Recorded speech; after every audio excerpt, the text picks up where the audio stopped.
No. Let me get my fucks in. No, you're live.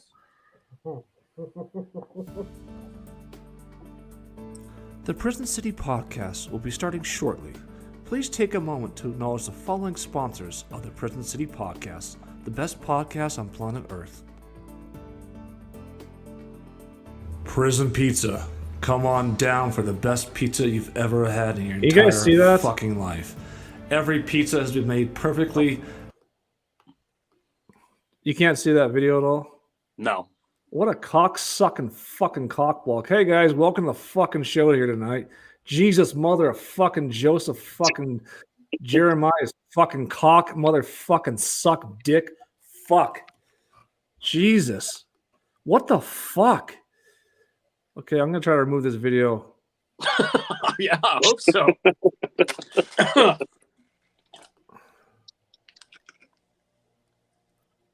Why is it not fucking working? Well, you guys are going to be live, so have fun, because I can't do a fucking cock-sucking fucking thing on my end. Fucking motherfucking. Fuck.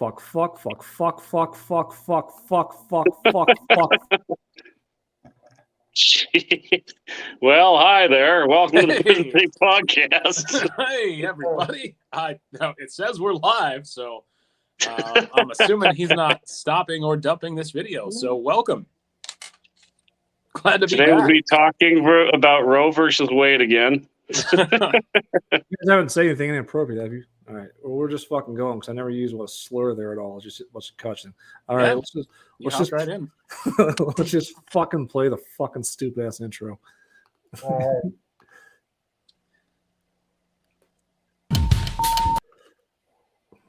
Oh, god damn it. I understand there's no good segue from what he just said. Just be professional. Text me back whenever I message you. Show me your tits. Once again, there it goes.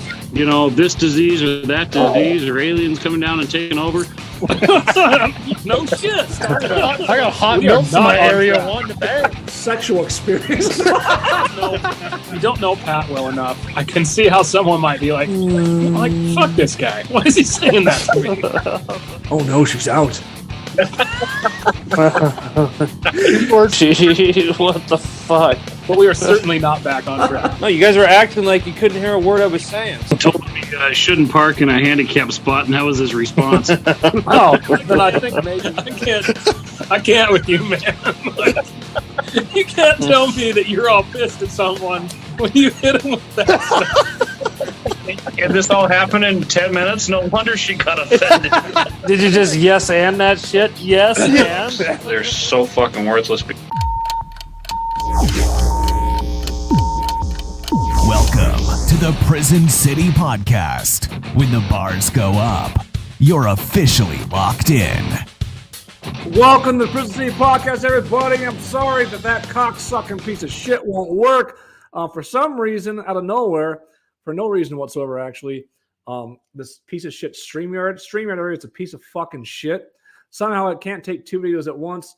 No explanation why. Just decided we're not going to take two fucking videos at once. But welcome to the fucking show, everybody. Hope you enjoy what the fuck we have to say. All right. Now we got the most F words and cuss words in the beginning of a show out of the way. Let's go straight to the download list. It's a brand new show. We're officially back. You're looking at here. Check this out. This is beautiful. This is the shot of downtown Deer Lodge, Montana, right now. Here we go. Just a second here. Watch this whole thing just fuck the hell up. We're gonna get you a shot of downtown Deer Lodge here. What are you doing? Oh, there it is. Here we go. Here we go. Shot of downtown Deer Lodge. This fucking piece of shit will let it show. There we go. There we go. We did one thing right. Oh, it's puny. It's the size of Mahoney's dick. All right, there we go. There's downtown Deer Lodge, everybody. Look at that shot. It only took me about 3 hours to get that tiny little shot up there. Traffic's going back and forth. Some guy just walked by. There he is. And that's a shout out my window as I do every single episode. Beautiful night here in Deer Lodge.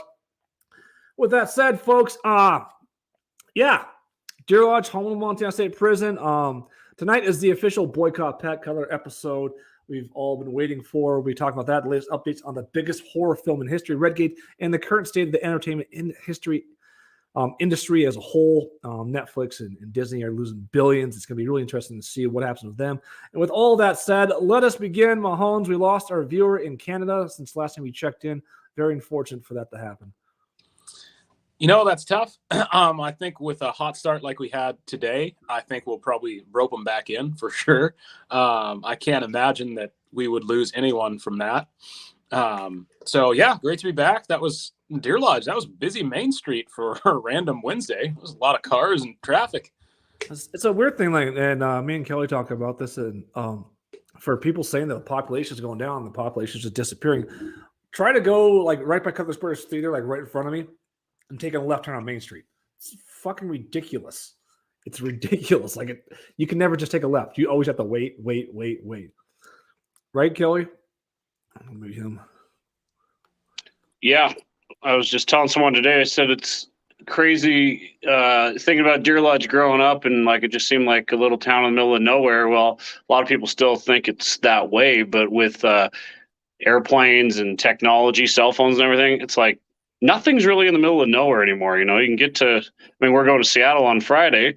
We're going to be there in an hour, hour and a half. So it's nothing's really in the middle of nowhere with the way things are going. And it's just crazy because I really don't feel like that in Deer Lodge. I feel like, oh yeah, we're just like a fucking suburb of Chicago or whatever, Yeah. That's pretty crazy. Matt, welcome to the show tonight, buddy. How you doing there? I'm doing good, man. Thanks for asking. Yeah, so Pat, I like your shout out to StreamYard. I'm sure they really like that too, and I'll be a proud sponsor of us between you and me. Oh, my biggest thing is I don't have my light on. My biggest thing is geez, this thing fucking worked fine every single show, and then tonight I load up the videos to go live. It can't load up two videos all of a sudden. It makes no sense how it just works fine then. I don't want to do this anymore. Technology. I think perhaps StreamYard is boycotting Pat Cutler this episode. That's what I think's possibly happening. Fuck. So yeah, let's talk into the 1 year anniversary of Boycott Pat Cutler. I did message something in our chat, and I'm going to come out with that. Why last week's episode was canceled. To tell you the truth, the last person that was kind of associated with that Boycott Pat Cutler movement actually came up and talked to me. He used to be on this podcast. I'm not going to tell you what we talked about, but that I would say that officially ended the first spurt of boycotts. Really? Would you say you buried the hatchet? Oh, that's a hatchet that will have to end up on the show someday. Oh yeah, the great comeback. The great comeback. Yeah, it was a lot of fun, and we had our fun, and now I'm just really ready to move on to the next boycotts. Well, I can promise you they'll be there. So it's not going away anytime soon. That's why I'm wearing my shirt tonight. But yeah. I should have worn mine. That was dumb. It was interesting though. Yeah, and I think a lot of people don't understand that. We'll just go back and replay the tape here a little bit. It was kind of weird the way it started, but the real reason that I actually had the idea was the people, and this is what we're going to talk about tonight, that boycotted my horror film that they were actually in. Actors and actresses basically wouldn't reply to my messages when they were still supposed to do post-production work. They originally boycotted me because of my thoughts on COVID-19. And I thought that was where it was originally going to be. It's something like, oh, this film's going to make it. I'm going to be like, oh yeah, fuck you. And I'm going to show up with this shirt once it comes out and everything. And then it took a lot longer for the film to come out. But to me, it's really just about overall, just society being so pathetically weak about everything. When it comes to social media, you can't joke on social media. You can't do anything. And I think social media has conditioned everybody to be so pathetically easily offended by almost anything. And when you're launching a boycott over a fucking Snapchat joke, maybe that's time you should I'll take it further. When you are literally blowing up someone's DMs in anger because they said prison pizza tasted better than Papa John's, maybe that's time we scale things back a little bit and actually think about, what we reflect in the mirror. Matt, right? Yeah. Hope we get to the war on prison pizza, because I think that's an ongoing war in Deer Lodge here, but it's not as hot as it was, but it's definitely still, with summertime approaching, they got a lot of new changes coming to prison pizzas, because they're going to be moving buildings here in a couple weeks. So we'll see how that works out for prison pizza. They can bring in that traffic here in Deer Lodge, but I wish them the best. Yeah, so if anybody didn't know, Prison Pizza actually moving locations Where? here soon. They're going from, so the business was actually sold a while back, and then these guys sold the building. Well, they're going to try to sell the building to the new owners, but they didn't want the building, so the new owners are going to move it to, where the brewery used to be? There's a tap house there now. Yeah. They're moving. They're going to serve food out the back end of that, and they're constructing something there. Or what's going on there, Kelly? Yeah, well, Stewie and Aaron bought Prison Pizza, and they're I don't really know. Stewie's got a lot of plans on there, but we were down there at the tap room the other day, and he was kind of showing me the how would Mahoney know that building? I guess River's Edge has been there for a lot of years, right next to the brewery. Anyways, he's got a lot of space there, but according to them, they're putting Prison Pizza in the back of the tap room.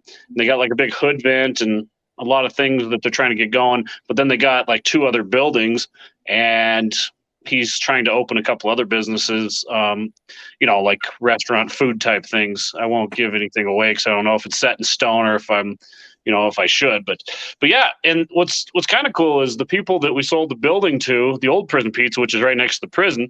They're starting a tavern called the Cell Block Tavern. Is that right, Matt? Yeah, Cell Block Tavern. That's cool.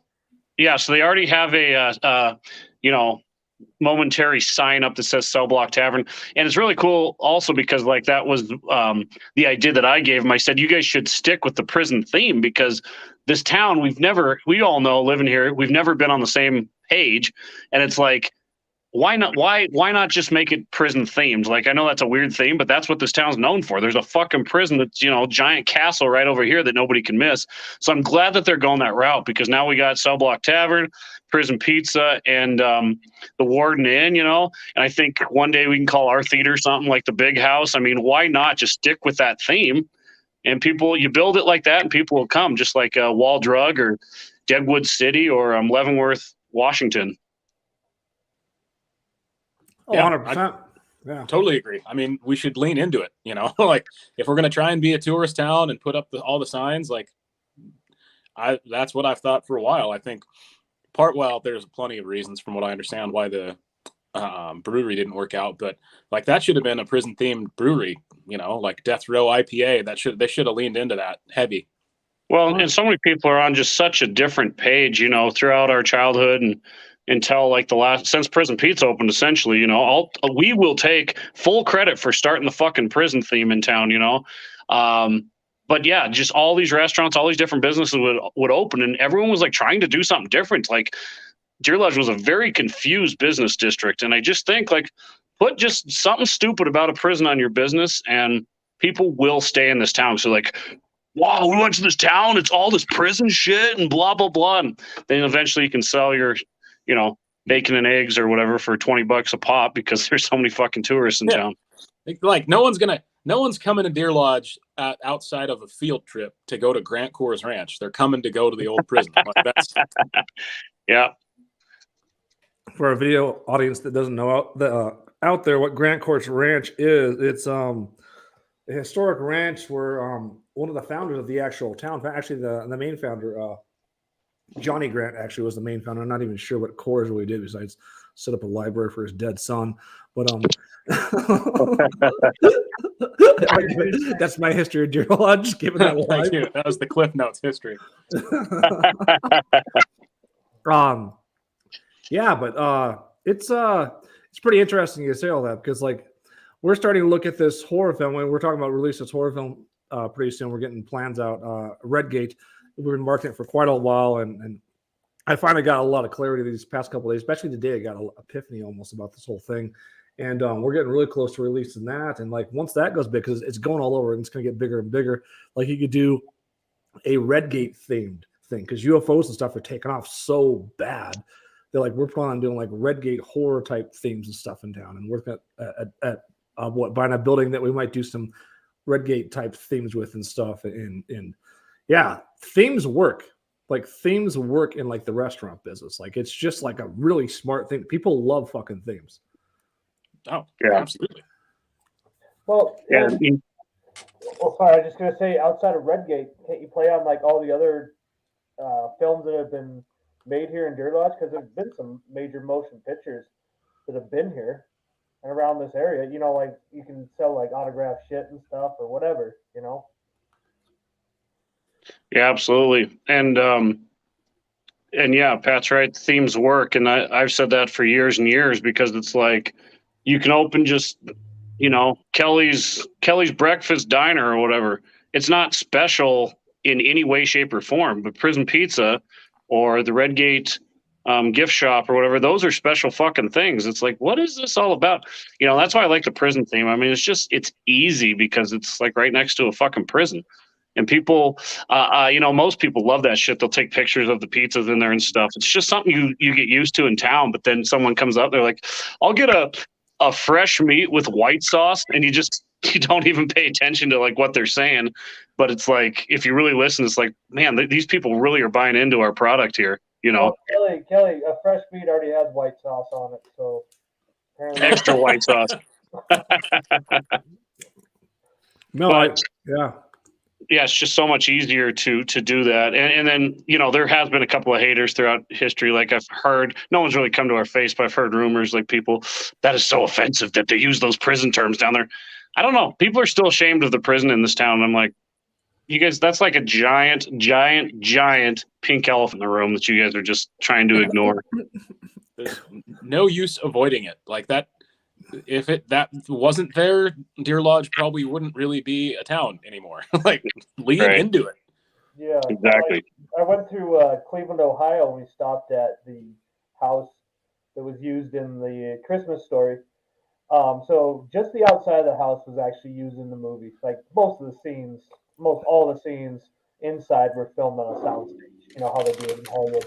But they had a little gift shop there, and a tour of the house, which wasn't even actually the inside that was depicted in the movie, and there's a freaking line out the door. And the gift shop was freaking packed with all this bullshit you could buy. You know, and people were digging it. Oh, yeah. People love that thing. That thing, you say that's the pink elephant in the room when it comes to Deer Lodge in the prison. The pink elephant in the room in Deer Lodge is everything kept behind closed doors. Like I keep saying, my content creating for Redgate, I haven't even hardly had to create anything. Like, come on, this podcast, so much bizarre, unexplained bullshit happens in Deer Lodge that you do not think of, and most people just don't want to fucking talk about it at all. Just like this whole dog thing that happened a month or two ago. Dogs are fucking hung and mutilated.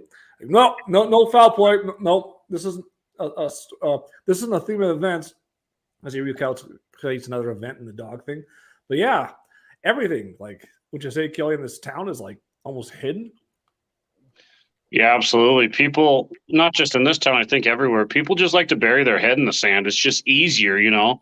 Looking at some of the conspiracies or whatever that I talked to a friend of mine that I went to Crescio with, you know, this was 6-7 years ago, but he would share some videos and stuff. And I'm not saying they're true. I'm not saying they're untrue, but I was just like, why don't more people why don't they talk about this? Like, it's not the fact that they just think that it's fake or it's lies or whatever, but it's like they won't even talk about it. Like, it's too and that's what he said. He said it's too fucking painful. It's too uncomfortable for people to talk about truth sometimes, or to open their eyes and go, well, why did this dog really just accidentally die, or whatever you might be talking about, the murder in town and stuff. It's like, I would rather talk about it because that gives me comfort understanding something to the fullest. But if you just leave it in the dark, I think it's such a scarier monster, like a fucking nightmare, you know, if you don't talk about it. And I don't know that you'll ever be able to explain what's happened in Deer Lodge. Like, that's like, we could talk about it ad nauseum, but like, this stuff is nuts. Like, there's no, like, whether it's the dog thing or the lady getting kidnapped when like bars of gold are involved, like it's like 1730 or something in the Old West. That's like that's a terrible date. There was no Old West in the 1730. That's like, and I'm not saying you can't explain it. Maybe you can't explain it. I'm saying that people just in general won't talk about certain things, and I've never understood that. Like, I'm an open book. Like, let's talk about anything, but there's so many taboo subjects in the United States and the world in Deer Lodge that are just apparently off limits. I'm like, well, that seems really like you're giving yourself fucking brain cancer or something from repressing or suppressing so much, information. Yeah. I mean, you're kind of giving like child molesters here free reign. I mean, and embezzlers. Yeah. I mean, I don't know if I want to go down that pathway in this discussion. One thing I'm going to add, have you guys, everyone here has seen the movie It, right? So like, clowns murdering everyone, but they always talk about how the older people just kind of ignore that kids are going missing and shit. Yeah, it's kind of like Deer Lodge in a way. Like I kind of do want to dig a little deeper on the child molesters thing. What the fuck does that mean? I got to tell you, I have no idea what you're talking about. Okay, like I'll ask you this question. I'll put it like this: how many people, like, honestly, like, see this happen? Because Deer Lodge, you have to admit, as kids, are with the years that we went to school, especially like grade school and stuff. When we started out, Deer Lodge, we had a lot of fucking old school teachers throughout grade school, like old.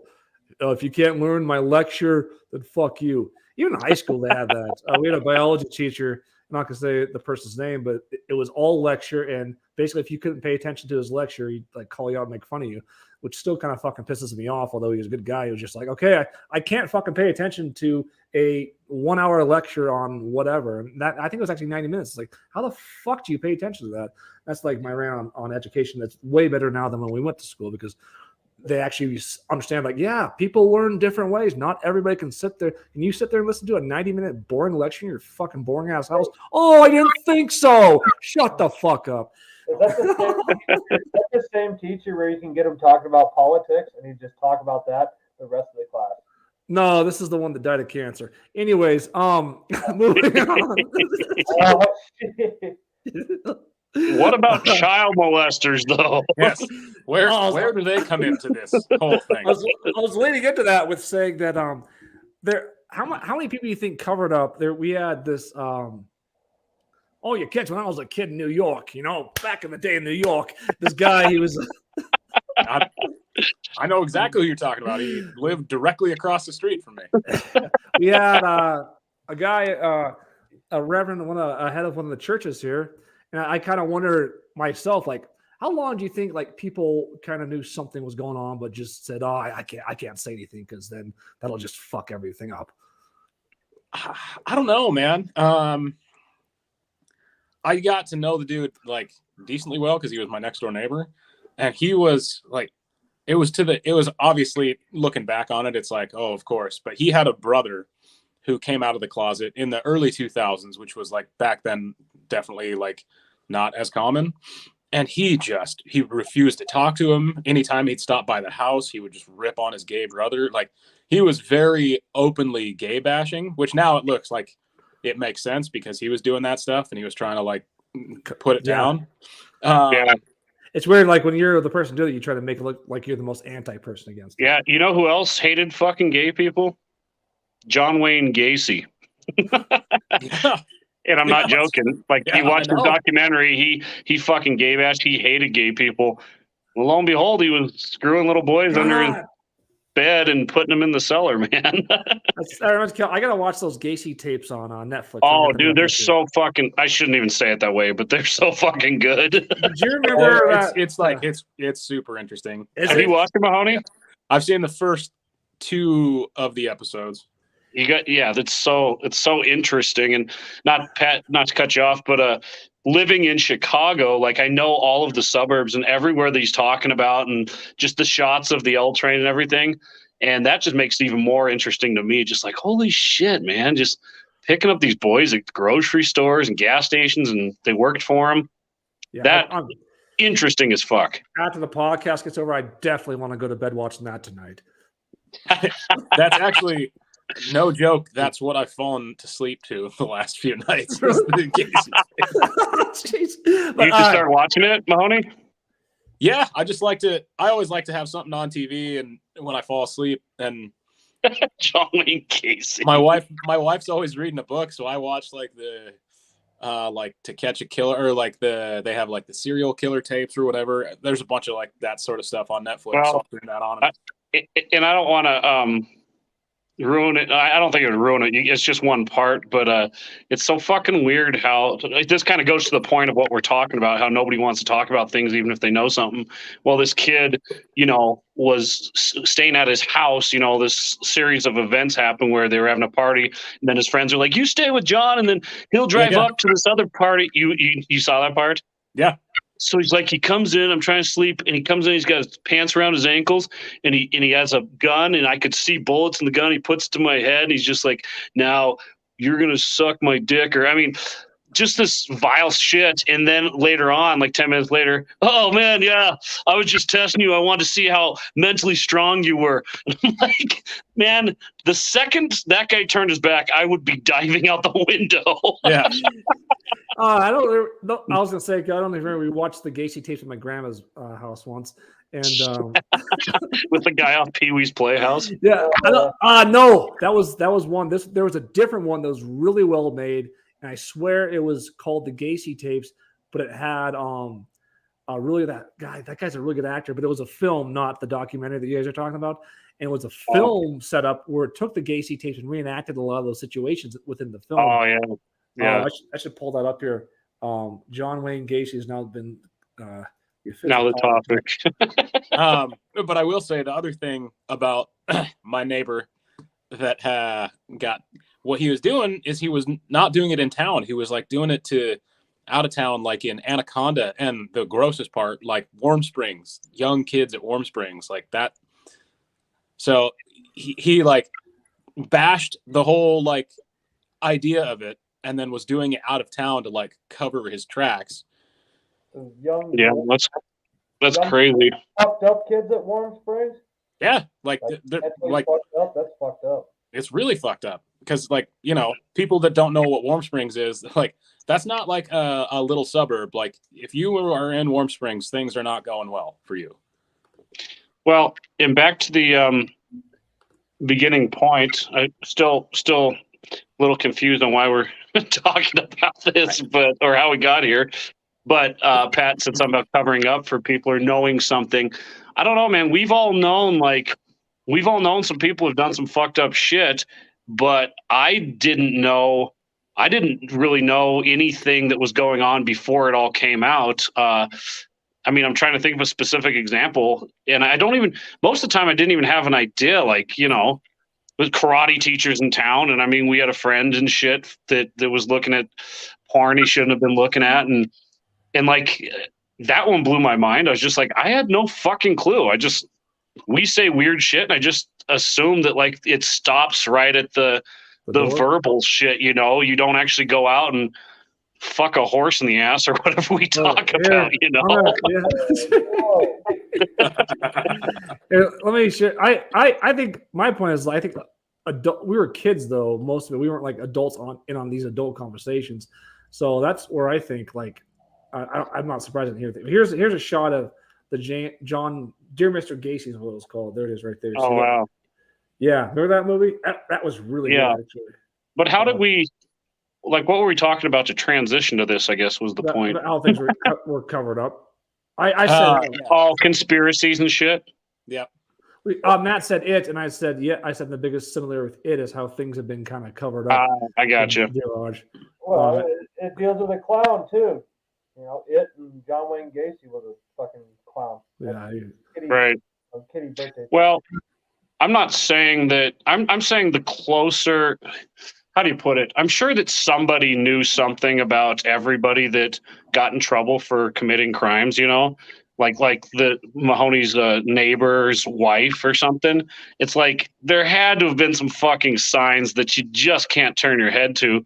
But personally, man, I I just have never seen a sign from somebody like he's in prison, so who gives a shit? But Will Henry, another karate teacher took these boys in and did things in the closet. Yeah. I never ever thought like, God, this guy's probably sucking off little boys. It never crossed my mind. I mean, more especially because he was not only was he in a position of power as a teacher, he was a cop. Right. Yeah. But I think I'm saying more like from the kids, because the kids will never see signs because you're just not around them like that. I'm saying like from like adults and stuff that are around him and stuff. That's what I'm saying. Like you'd think, there would be signs that adults saw along the way where it's but we're adults now, and it's like I still people continue to get in trouble for things, and maybe I'm just naive, who knows? Yeah. But I still do not see shit. Like I'm like, I didn't have any fucking signs, I'll give you a sign. No, I'll give you an example.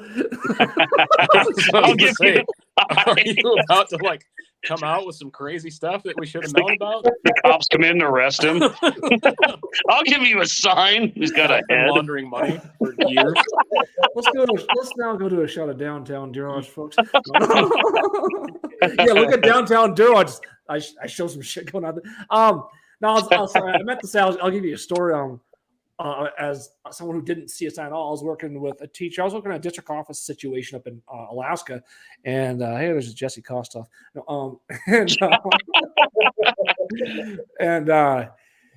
He was a guy that I didn't know like super well, but I knew people who knew him, and I did several tournaments where he was. So you go to tournaments like in high school, like in Montana, they have like a hospitality room and stuff. He ran the hospitality room with these tournaments where I would stay there for almost a week straight sometimes, broadcasting high school student events and things. And this guy, nice guy alive. I took him from the airport one time because he was like waiting for his vehicle. He's going to take a taxi. He's like, man, why don't you just fucking hop in with me? I'm heading that way direct anyways. So I was like, I drove him, took his bags. He told me stories about his daughter and everything. And I knew this guy pretty fucking well. And it turns out he had not underage. The girl was not underage. She went up there voluntarily. This guy was probably up towards like upper 50s, maybe early 60s, somewhere in there, maybe mid 50s. And he had I'm talking like a super, super fucking young girl, like in his basement as a sex slave. Like I'm talking like 20, 21, 19, something like that. In his basement as a fucking sex slave in a village in Alaska. And when that came out, my mouth just dropped. I was like, what the fuck? I was like, was that against her will, or was he paying her, or what's the details on that? It's a little bit hard. I should look up his name and see what happened to that. It's a little bit hard to watch because he wasn't like a predator. He was, how do you explain that? Like he was looking for someone to be a sex slave, and you go to these different chat rooms and stuff. I don't know how it works these days. But he had met her and she was from Anchorage. And blah blah blah. Something happened. He finally convinced. If you like almost have like a sugar daddy where they're gonna pay for you to go up there and everything, and they'll provide with food and all these different things. And he told everybody in the village like it was his daughter, is what he would always tell people. Did you say he wouldn't let her leave? Is that part of the story, or am I just making that up? I think it was. He made it very difficult for her to leave and stuff like this. And it turned into a very abusive situation, which I don't know why. It's just so fucked up to think about. This guy had this younger girl as a sex slave in his basement. I mean, if you're that old and you can convince someone like that young to voluntarily do that, I guess props to you. But it sounded like it was way. I can't get into details. Yeah. I mean, there's that whole like dominant and submissive culture of sex, but like I don't know. This sounds like it was maybe a little. Maybe cross the line into locking her into the basement sort of thing. Yeah. Stockholm syndrome, where the victim becomes, the captive becomes, in love with the guy who captured him. Yeah, it's kind of, we watched a show. Marissa's always watching like Lifetime and shit. So we watched this show. I think it's based on a true story, but this dad who had this daughter that was going to go off to college and shit, but he didn't want her to leave. And then she started dating some guy. And anyways, the dad got pissed. The dad like built a bomb shelter in the basement, kind of like what Pat's saying, locked her down there. And then he went down and proceeded to have like 7 kids with her. This was a true story. And she lived down there for like 21 years or something before they got out. she like got super sick and like convinced him to take her to the hospital and shit. You want to see? I don't know the name of it, but if you want to see a fucked up movie, go watch that one because it's like her dad and like Matt was saying, Stockholm syndrome. She just eventually starts to. At first, she's really defiant, but after a year or two, she just starts to accept her fate and yes, sir, and just playing the role, and that becomes her reality with 7 incestuous kids. It's freaking weird. It's so freaking weird. I'm trying to look. I can't even find the guy's name anymore. Maybe he just disappeared off the face of the planet. Well, everyone's got demons, man. Everyone's got shit that, maybe that's why people, like, well, how did no one saw anything from such and such person? It's like, if that's your biggest demon, then they probably hide it pretty fucking well. Just like Ted Bundy or whatever, they hide their shit really well. That's why they don't get caught. But some of those demons, like the ones we're talking about, are pretty fucking big demons that I can't wrap my head around. So, next time you ask yourself, having a bad day, fuck you or whatever, blah, blah, blah. Everything's going wrong. Well, would I rather be chained up in a basement having 7 fucking kids with my own dad? Shit, this is bad. Oh, God. Life's not too bad. Yeah, that's a weird way to think when you're having a bad day. Like, oh, man, I got a flat tire. I lost my wallet. But at least I'm not having my dad's kids locked in a basement. Look in your head now, Mahoney. Next time, Anytime I get bad news at work, I'm gonna be like, "Well, I have my dad's kids." Let's read this. Let's read this really quick. Let's read this. Read this. Here. This I finally found it. This is fucking crazy. Steven's teacher. This is a village that I used to work in the school district. Arrested after sexually explicit chats with a girl. A teacher in Western Alaska village was charged with attempted production of child pornography and enticement of a minor, according to federal. Oh, this is worse than I thought it was. Federal charges. Mahomes had his Google account with. This drives me nuts, Mahomes, because when this happens, guess who runs the technology or ran the technology at this time for this school district? You. Yeah, so it's like, but people should know, as anybody that runs any technology when it comes to email accounts, you don't really have direct access to go in there and look at any emails at all. It's not how it works. But anyways.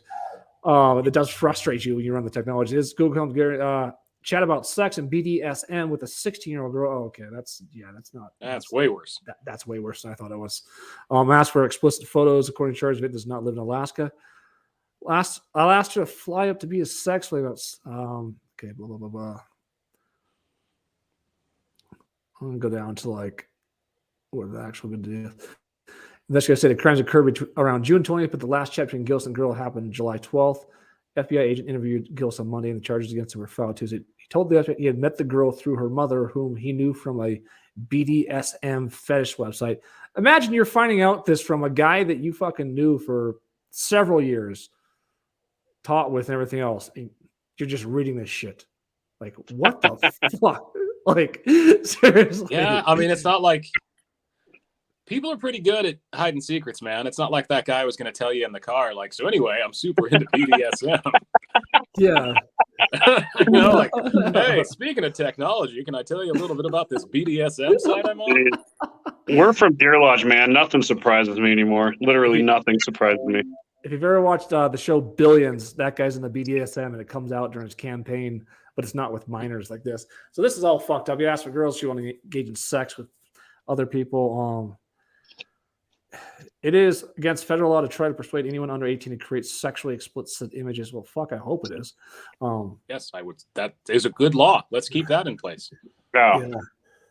There's a guy in Montana too, who was teaching, or he was a guidance counselor, I guess, Eastern Montana, and I don't know the whole story, but he got caught with someone very young, like junior high or 14, 15, somebody very young. Sexually explicit messages, and then like he told her to delete all the messages when shit was getting hot, like he was about to get caught or whatever. And he had sent her a picture of his dick, and I'm just like, and she kept it, and that's how he got in trouble. But in my head, it's like, how do you think like you're not gonna get caught? Like, that's a young age. Her parents are probably really interested in who she's talking to, what's on her phone, what she's doing, and you're sending a dick pic. You can't delete that. That's out there for life. You know what I mean? Yeah, so Mike Freeze, are you on? How do you have to say about that? Was Well, you I guys guess sending one of the pictures? most like fucked up conversations. I guess we got another hour to go, huh, Mahoney? You guys do. You guys do. All right, now I honestly wanted to segue. I want to find a good point to segue into. That was not a good point to segue. Yes. We're talking about I BDSM. can't think of a worse point to segue from. Hey, Mo, do you want to hear? Well, I'll show you a screenshot right now that makes the situation worse for me. You'll find this pretty bad. Not only the next headline, because I worked in technology at the school district, and this guy got caught doing terrible things to a minor. And this is the next article I just pulled up. So he used the actual school email address we gave to him to send these messages. Wow. Weren't you in Western Alaska, Pat? Yeah, that's Sounds why. like the guy. Sounds like the guy in charge of technology there got a little fast and loose with the rules, huh? Yeah, it was, and this was after COVID hit, so I was back in Montana by this point. But I got these. Someone was sending me these from Alaska and say, "Hey, did you know about this?" I was like, "Fuck no, I didn't know about this." Like, what Pat's the hell? definitely getting fired in a parallel universe right now. For sure. For sure. So I just want to backtrack. Mike comes into the conversation when I'm talking about somebody sending a 14-year-old a dick pic. No, like. I mean, hey, I guess that's cool if you're 15. You need the context on that one. Yes, you do. Yeah. So, how did you guys get to that topic? Did you guys start there? Honestly, this whole episode was supposed to be about boycott Pat Cutler. It went to Right. conspiracies. It went to John Wayne Gacy. It went to cover-ups. It went and that like. There's not a good straight path that got us to that, but that's where we ended up. Mike, go back and watch the first couple minutes, and you'll need to know everything from those first couple minutes. It was gold. It was awesome. Well, yeah, I guess I might as well put in my 2 cents on that then. Man, can you imagine like being a teacher or a kid like in this technology age? I'm just trying to think of like maybe when the teacher is innocent, just people can just get fucked now so hard with if you piss somebody off or whatever. It's like just with the whole I don't know, it's I think it's a good thing that bad people are getting caught, because I think that the technology makes it that I just heard what you guys were talking about when I hopped on about some teacher texting or sexting some minor. I mean, it's like, people like that, that's a good thing that those people get caught. But it's just so crazy that, it's a completely different world, than when we went to school. And because back when we went to school, they had to physically put cameras in the girls' locker rooms, right? Oh, yeah. That was cool, though, Mike. Talk about like that's a perfect example of people saying, "How did you guys not see the signs?" Well, we never thought, like it never crossed our mind that they had this whole operation going. I guess Mom should have just looked at our win and loss record for football that year. We would have known. Pat, they were trying their hardest. Both of them had terrible seasons, by the way. Like, and the one starts with the B. He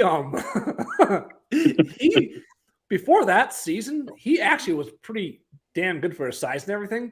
But that year, he played like fucking dog shit for no reason. Well, we know the reason now. I was going to say, it seems like there was actually a reason. His mind was maybe not in the game. We're on some titties. Maybe he wanted some more titties.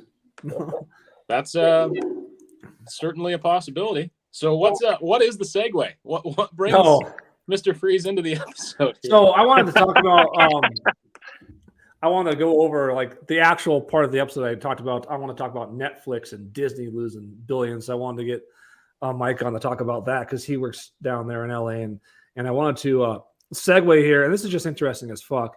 where things at. I'm going to share this screen. I'll just read this off to kind of start us out here on this first one. Here, pull this up.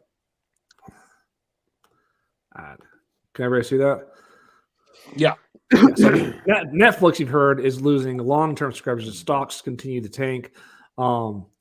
Cancel long years membership, and there's a lot of information here. But let me go to another one. Disney, though, this is the one that kind of like jumped out to me, like Disney and Hulu and everything. So read this sentence right here.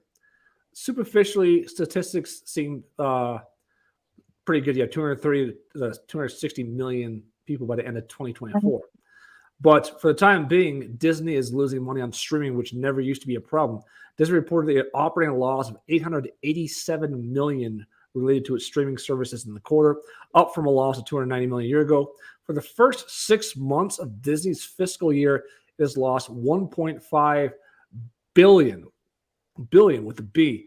ESPN, this is another one. ESPN lost 8 million subscribers in 2021, 10% of its overall subscriber base. So in these numbers, this is a really good article if anybody hasn't read this. So they went from they're down to 75 million total subscribers, which was at one point like 100+ million subscribers.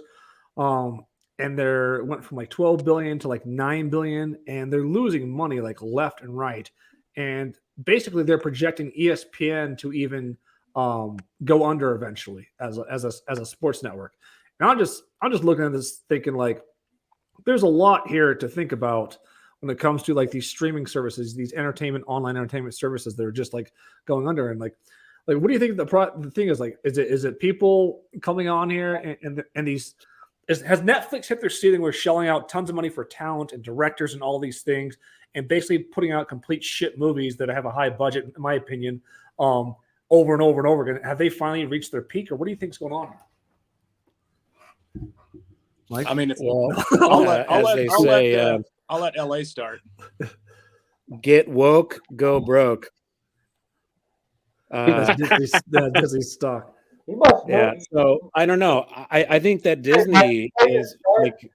I was gonna say, you must know we were talking about that shit because you're wearing I did. a Blockbuster shirt.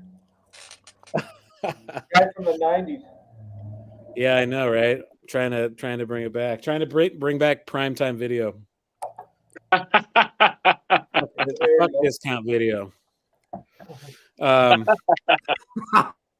Yeah, I think that Disney is a lot of people are jumping ship because of all the kid shit, like the Florida thing, like they're trying to teach like trans shit to 5-year-olds, and the Florida governor stood up against Disney. And remember all that talk that they said that they were going to take Disney's tax exemption away for Disney World in Florida and all that stuff. That was a big. They said Disney lost like $3 billion on that, is what I was reading earlier. Yeah, but the ESPN thing is interesting because, like, that's how does ESPN lose? I mean, where's the competition to ESPN? The problem is with ESPN, it's about they're so cable based. It's about cord cutters. Oh, interesting. They're losing cord cutters, right, Mahomes? Yeah, and what's actually kind of interesting about Disney is. I was at a sports conference a couple weeks ago in Florida, and there was this guy, like, they brought him up to kind of talk about this generation and how are they consuming content, whether it's, live sports or, which in ESPN's case is like people are cutting cords. And so Disney is like about to get a huge, like almost 1 billion new subscribers because they are going to get the rights to cricket. So almost 1 billion people in India are going to subscribe to Disney Plus because that's going to be the only way they can watch cricket. Wow. And which is like, that was a great play by them to like, okay, things aren't going great in our home market. What can we do? And ESPN wasn't, I mean, they own ESPN, but ESPN like didn't do their own thing. NBC, like everyone's got their own streaming service now. So what they said is like, okay, we'll just scoop up the rights to this. And yeah, they're probably not going to watch our, Avengers or like Moon Knight, but they're going to watch this and they're going to have our subscription to watch it. Yeah, I'd add on the other thing is though, ESPN back in the day, they would only have to compete with maybe ABC, NBC, CBS, something like that. Now ESPN, when the NFL comes out with these contracts, and baseball does this too, is they're bidding with YouTube, they're bidding with Apple Plus, they're bidding with Amazon Prime, they're bidding with all these streaming services now, and I just think that's driving up the price for all these sports, right, Kelly? Yeah, I just think that there's so much competition now, and you can only push your political agenda so far, one way to the other, where the teeter-totter just isn't balanced anymore. And Mike said it best, get woke, go broke, even though that sounds like a silly statement, it's fucking true. Like, nobody wants to go see a movie where you're pushing anything political whatsoever. Kids, I want to take my kids to a Disney movie or to a movie where it's just some goofy fucking toaster that's got a, adventure through the Sierra Nevada or Sierra Desert or whatever. I don't want to see like, oh, by the way, I'm gay. Come on. Yeah. And that's the problem I have too. Is like, okay, I turn on ESPN. All I want to hear is sports, Right. And within, like, I can't even get a highlight hardly. And all of a sudden she comes on super serious. In the light of yesterday's events, today is the 1-day anniversary of the murder of George Schwartz. Like, what the fuck does that have to do with sports? Like, seriously, ask yourself that question. What the fuck does that have to do with it? Well, it had everything to do with sports when the NBA put Black Lives Matter on the fucking basketball court. Remember that? In their bubble, they had Black Lives Matter on the court for the whole fucking season. And diehard fans like me will watch no matter what because I'm just I'll still keep watching. But like when you talk about the actual shows that are so politicized, I'll tune those way the fuck out. Like you could put boycott Cutler giving me fucking anally raped on stage, and I'd still watch the game.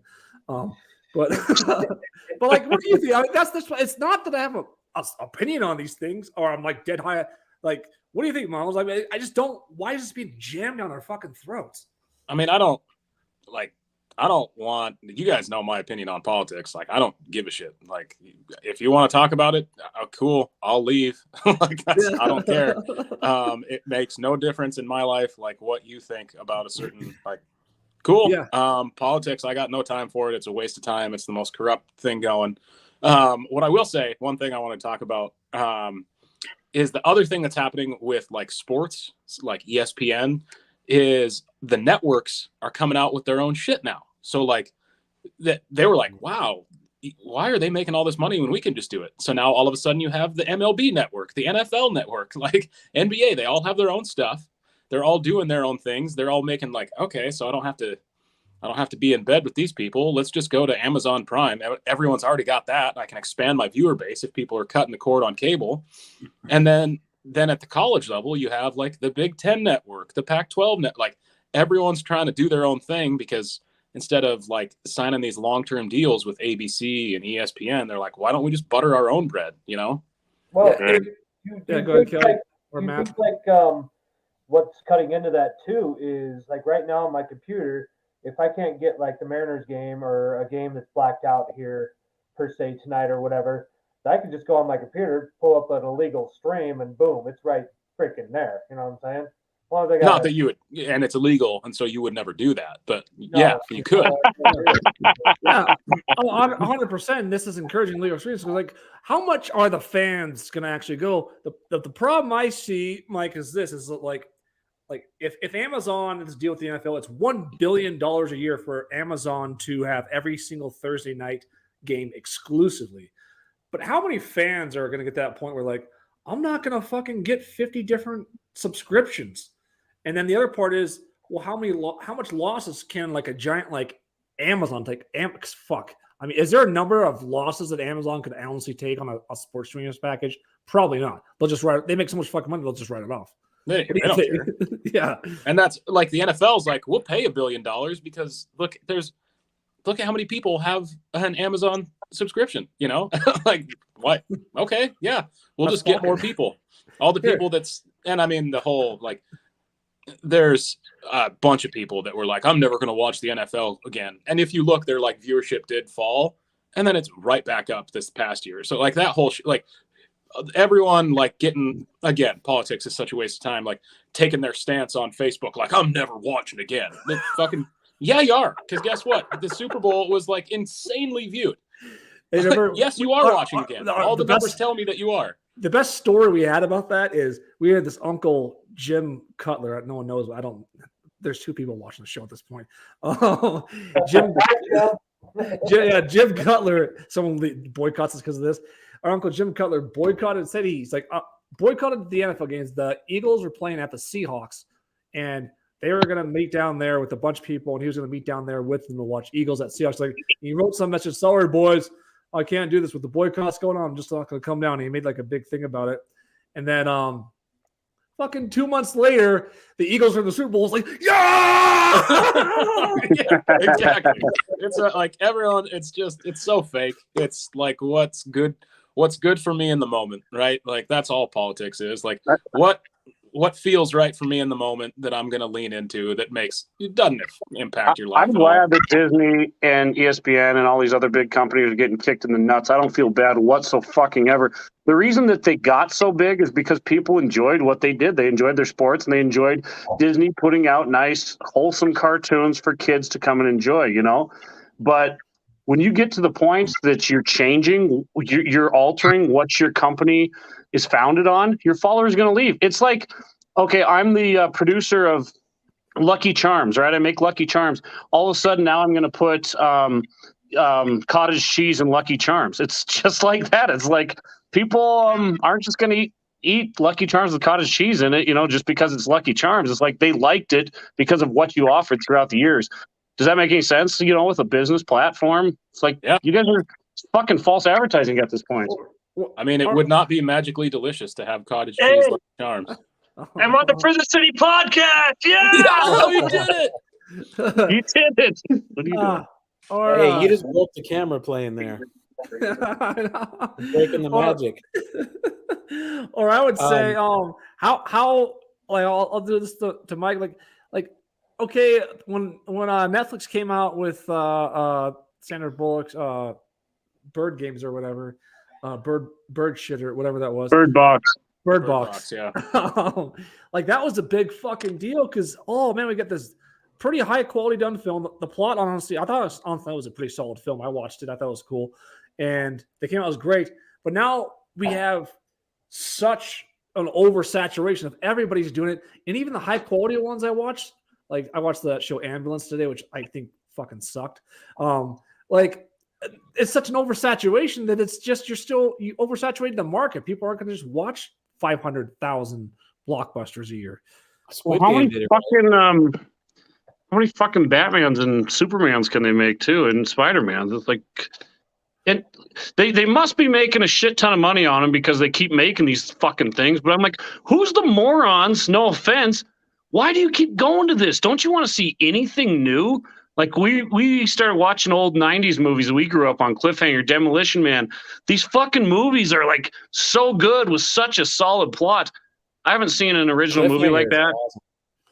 Yeah, I haven't seen an original like that since the fucking early 90s, man. Yeah, I think, yeah. I like Ambulance I watched. I didn't think it was like terrible. I just watched that today because I really wanted to see it because I saw the preview. I thought it was going to be interesting at least, but it lacked substance. It lacked any substance whatsoever. It lacked any really interesting plot. The acting sucked because whoever wrote the script did a bad job of it. And it had tons of action, but you're just watching all this action. I was like, okay, this is okay, I guess. You know? Yeah. Is that a new one? Ambulance? Yeah. It's got Gyllenhaal, right? Is that the movie? Yeah, it's not a bad film. It's just kind of like the acting's fucking terrible. It's just it's like fake emotion. Yeah. It's not bad, but just acting sucks. And the directing sucks. To the movie. Everything sucks. What Mahoney said about cottage cheese on Lucky Charms. So that was me, fuckface. Just joking. Welcome back, Mike. Was that you? I thought that was Mahoney. That was me. I just made the magically delicious joke. It sounds like something Mahoney would eat. Sorry, Mike. So if you were a kid and they fed you cottage cheese with Lucky Charms and that was the thing, then you would grow up thinking that that's normal, and that's what they're trying to do with this, like, oh, my toaster, oh, hey, it's the toaster's gay, and oh, it's a trans toaster, it's like, yeah, they're trying to normalize that, and when you grow up with it, see, I've mentioned this to you guys before. My buddy in Portland, he has a 13-year-old daughter, and you guys work with young kids all the time, but this is in Portland, Oregon, right? So this is like woke central, and 2/3 of her class thinks that they're trans, or they think they're non-binary or whatever, and they think that they just have an option to just change their sex if they want to, and I understand the freedom that must, like that's a crazy thing to try to sell anybody. But like young kids, it's like, can you imagine that? Like, oh shit, I can just change my sex, and it's no longer taboo. In fact, it's like I'm in the majority of the cool kids now, and so like, maybe taking away bullying wasn't such a good thing. I don't know. Well, Yeah. well, Mike, like your sexual preference, though. I mean, you grow up, you grow up either liking guys or liking girls. Either you like the same sex or not. But don't you think that plays a role especially when they get older and you got teens and girls start sprouting out boobs and stuff? Dude, take a fucking drive down Tinder with me, which nobody can because they're all married. But Tinder, you go to profiles now. So many say non-binary, or you want to know the real popular one now though is this, and it's not that big of a deal. It's called pansexual. Do you know what pansexual is? No idea. I had to look it up because when I first saw it on Tinder, I was like, "What the fuck is this bitch talking about?" And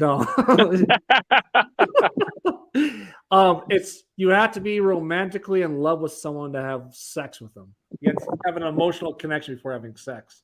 That's all it is. So it's like it's basically a way of saying, well, it's like the shorthand way of saying no casual sex. Basically, is that? Wait, no, maybe I fucked that up. No, I'm looking up right now. Pansexual is the romantic, emotional, or sexual attraction to people regardless of their gender. Isn't that bisexual? What the fuck are we even talking about? Hey, why don't you fucking know your sexual preferences before you talk about them? Yeah, you're right. Because pretty soon, you're gonna have a social credit score, and it's gonna be counted against you. But look, I mean, it's not a bad thing. Obviously, it's like being transsexual or being gay or being heterosexual. It's obviously the agenda, and they're trying to do this thing for a reason. Why is right? Why is it the agenda? That's what I'm wondering. Well, like it's obvious that it is the agenda. Yeah, so why? Right. Well, that's the thing. There's a lot of reasons for that, but one of the ones that I, heard a long time ago before the world went crazy was that they're trying to confuse the sexes. They're trying to make man and woman one to break up the family unit, because if you think about it, like, countries that have like the strong nuclear family, the ethos, and religion, they're strong. They're hard to topple over. But if you have your men be weak, right? They're not going to be they're not going to be able to defend, I mean, so that's one theory, that you break up the family and you confuse people's sexuality to weaken a society. Well, I think my thing is, no matter what you fucking do, you can never break out of the masculine feminine type relationship whether it's between a man and a woman or a man and another man or whoever. Like that's the problem. They're thinking that everybody, and when you try to emasculate men and make men weak, like Western society seems to repeat the same shit. Every single big time society throughout history, including fucking Rome, would be kicking ass, and then again they would go to emasculating this easygoing, and it wouldn't just be women do it to men or anything like that, just people trying to emasculate society, and then it goes downhill. What I really wanted to get to though, here I'll just show it really quick on the screen. I just wanted to, educate everybody. You guys are all concerned. I just want to educate you guys on the different types of genders there are out there. We have agender, androgyne, bigender, butch, cisgender, gender expansive, gender fluid, gender outlaw. That sounds pretty cool. I'm gonna get a gender outlaw from Butch is actually a term. Butch is gender queer, masculine, center, non-binary, omnigender, polygender, pangender, transgender, trans, two-spirit. Where can a person find? What's the two-spirit all about? Let's watch the two-spirit.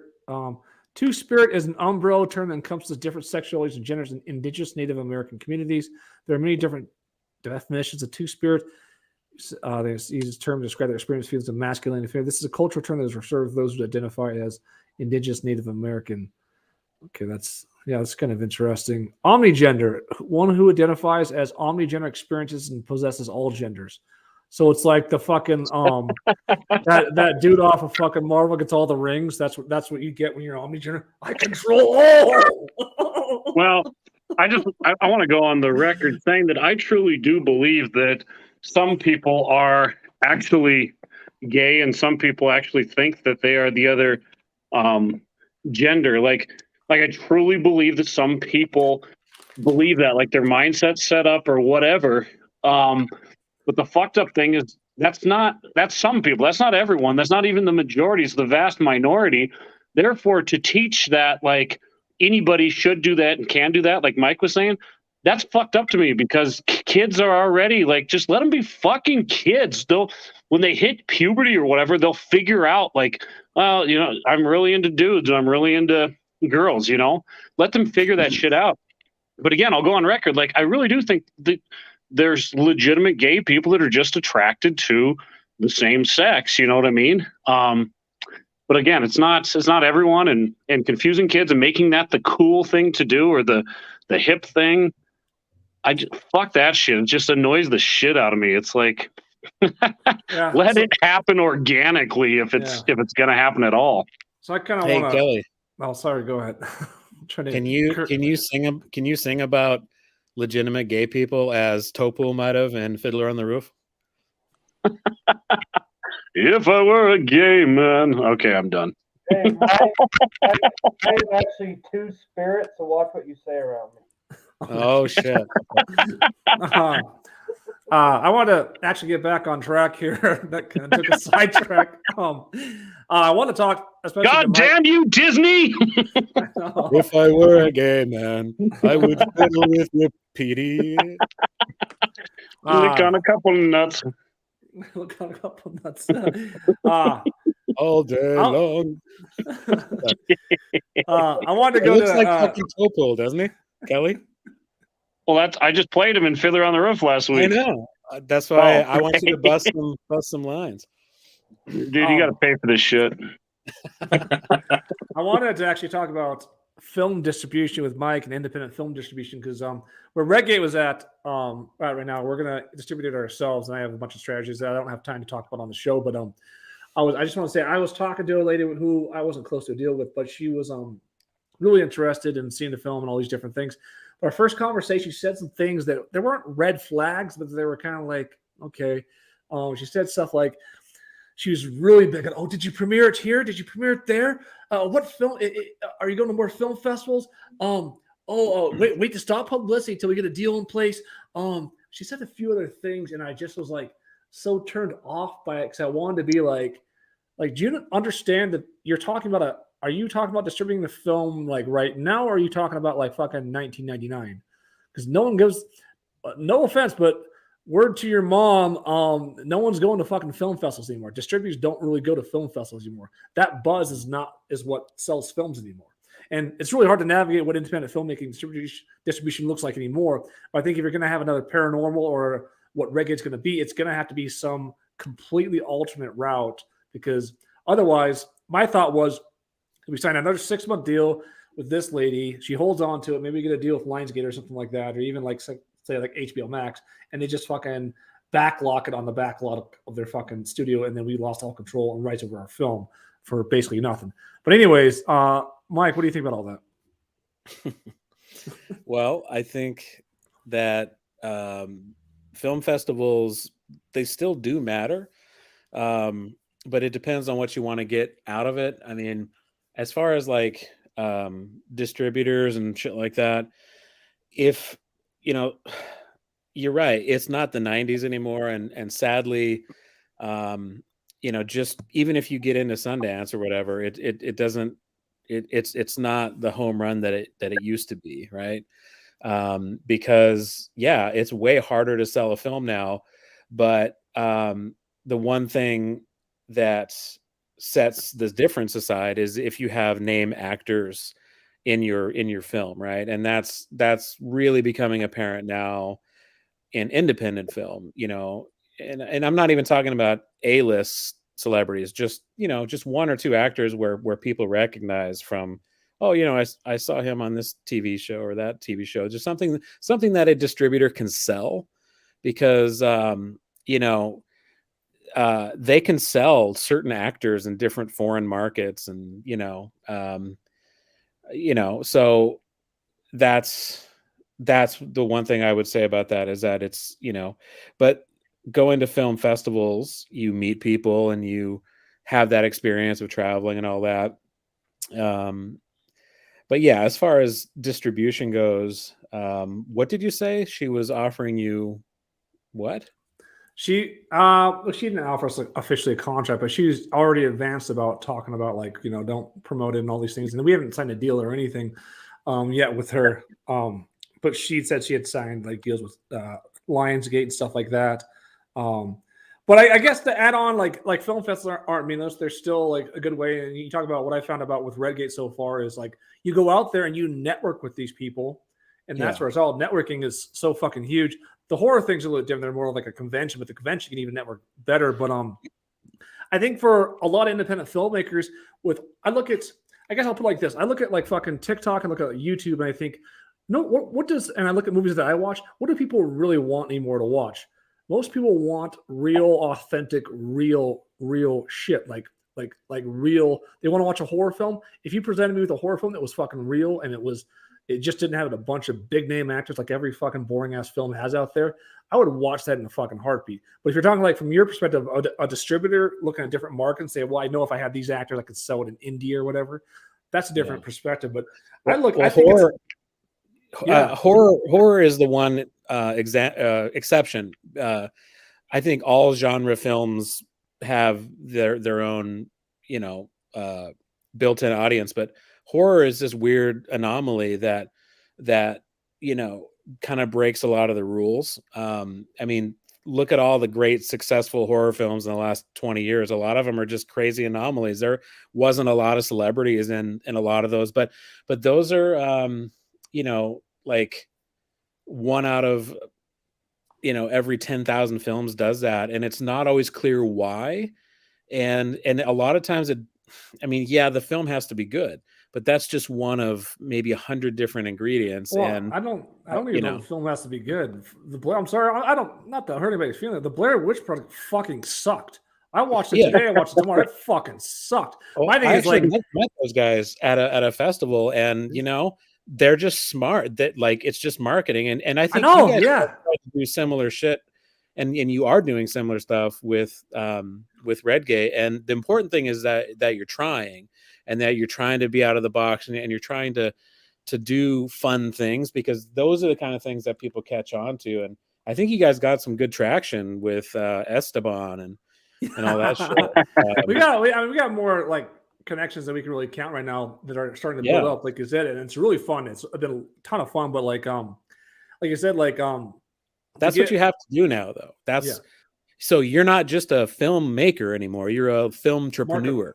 I've been a fucking PR firm for this. I've been a marketer. I know that, and that's what I'm saying. Like what you just said about the marketing is like, Grant, these big entrepreneurs always say this. It's not about your product. It's about how many people know your product. So Right. Not to say that you should make a shit film and do really good marketing for it, but if you have really, really, really, really good fucking marketing and networking, your film can be shit. It can still make like fucking millions of dollars. Well, it's like you're baking a cake and you got to throw in all the right ingredients, but the ingredients for the perfect cake change every single fucking year, you know? And I think Mike said it best. We have some good traction going, you know. The first ingredient is just doing it. You know, that knocks out like 95% of the competition or more, just doing it. And then after that, nowadays, I've noticed, like, it doesn't matter what film it is. The Rialto brings in all kinds of different films, and their audience is dwindling. It seems like nobody, it's not because of COVID, or maybe that helped, but nobody wants to leave their fucking house. And that includes probably all of us. It's like, man, I could go down to the movie theater just because we're used to it. That's nostalgic for us. But honestly, it's just easier. You can watch literally anything you want in your fucking bed or on your couch. Literally. Yeah, I'll say what the movie theater. What'd you say? What?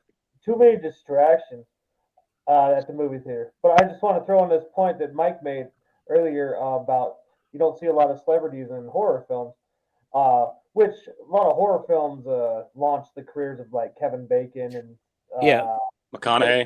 And, McConaughey. I haven't seen that one yet still.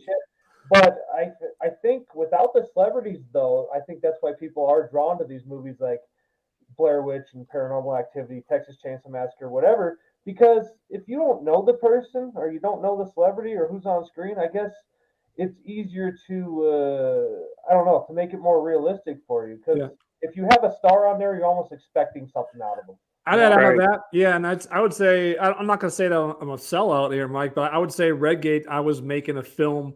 I was tired of making films I really liked to do, but I couldn't sell. But I was making a film, Redgate, that I really wanted to do a film that I knew I could fucking sell eventually. And that's unfortunate.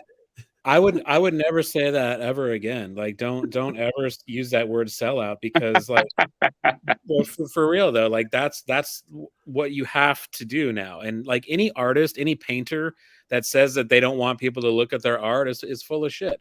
Any musician that creates something that doesn't want people to listen to their stuff, it's like that's part of the process. And so in this medium, in this, you know, film medium, and it's always been this way, exhibition has always been part of your duty as a filmmaker. And the successful indie filmmakers of the past were the ones that understood that, like Robert Rodriguez, or, you know, we can go on and on and on. But Kelly, I have one question. You were talking about theaters. So you're saying that the live movie theater crowd is dwindling, you know, especially in a small town where you can really notice it. What's one movie that would get people to go? Like Avatar? Like would people go to see Avatar or the next Marvel movie? Well, that what gets people to go see movies with strangers is the big spectacle? Before Kelly chimes in, I'll just say this. As long as they're going to release it streaming like 30 days later, there's not many people are going to go to the theaters, in my opinion. They might still go, but not as much as they would if they're just going to stream it later. So we went, and I just want to go on the record and say that I actually really like the Blair Witch Project. So I just want to put that on the record. Because I really thought that, not to go off on the question, but I thought that, I still think that, you know, getting some face in there that audiences would recognize is an ingredient to, could be an ingredient to some success. But then I started thinking, just in this conversation, like, my wife and I probably watch 2 movies a week, I'd say. And most of the time, 90% of the time, there's not a single person in it that I recognize from any other movie, because we just watch random shit and they're all fucking good. They're all good. And they are like low budget, no named actors. So I don't know if that's actually a fucking ingredient, man. People just want to see something, something good, something real, something new. But anyways, Mike, I don't know what the answer is to that, because we went to West Side Story, which I thought my parents didn't like it, which I was surprised, but I thought they did a fucking hell of a job. I thought it was way better than the original. And nobody came to it. And then they did Batman. I'm like, yeah, it's going to be sold out. And I asked Steve, I was like, how did Batman go? And he said, oh, it was about 50 people a night, which is really disappointing.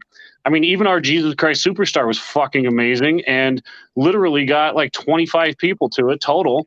You can blame the weekend, you can blame all this shit, but no, bullshit. People just aren't going out. And Jesus Christ Superstar is something that people would watch if we were allowing them to do it at home, which we will one day.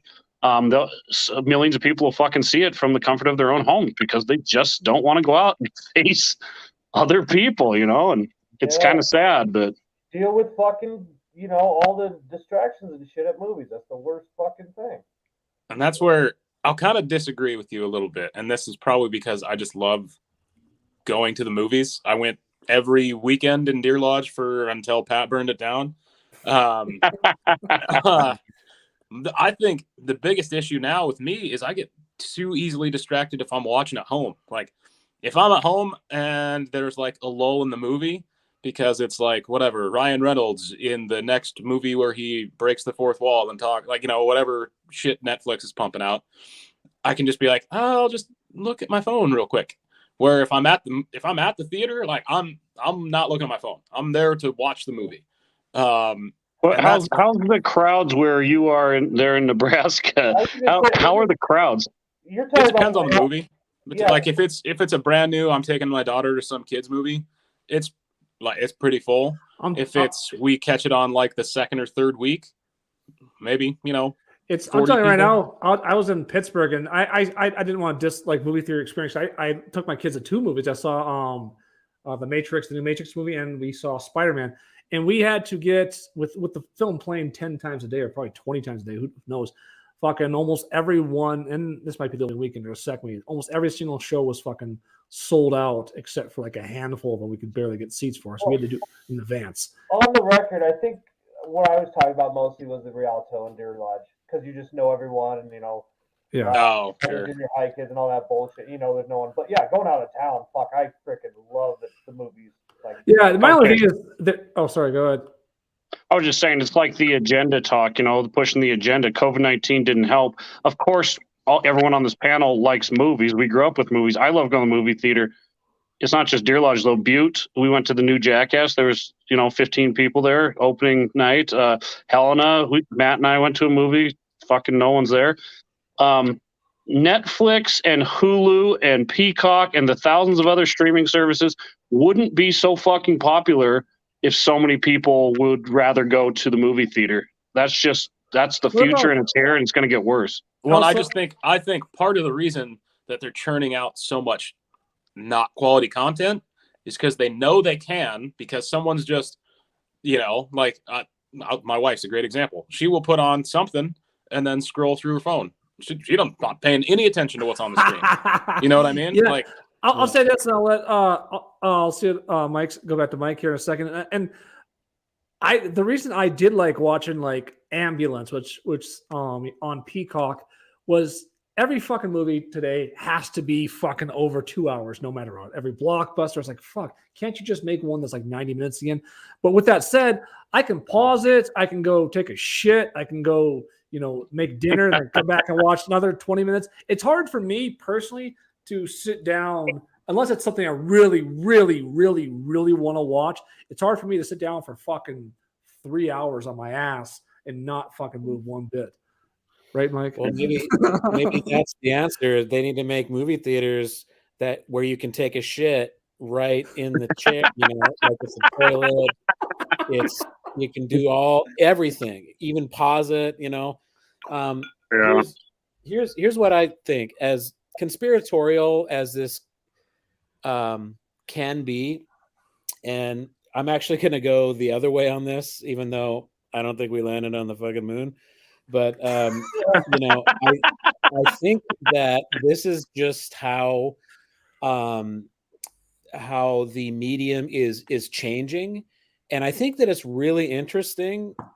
And I think a lot of it just has to do with technology, really, and people trying to make money and competition. Yeah, I think COVID had a lot to do with it, and I think that people are getting more distant with each other, and I think there is agendas there. I mean, yeah, of course, the powerful elite, they don't want you to know your neighbors. They don't want you to have that family unit. But that's another thing. I think that, these different agendas can coincide, they can coexist with with, you know, things that are just, you know, technology really. I mean, it's like, you know, the internet has changed our lives so profoundly, and the social media and just having the video on your phone.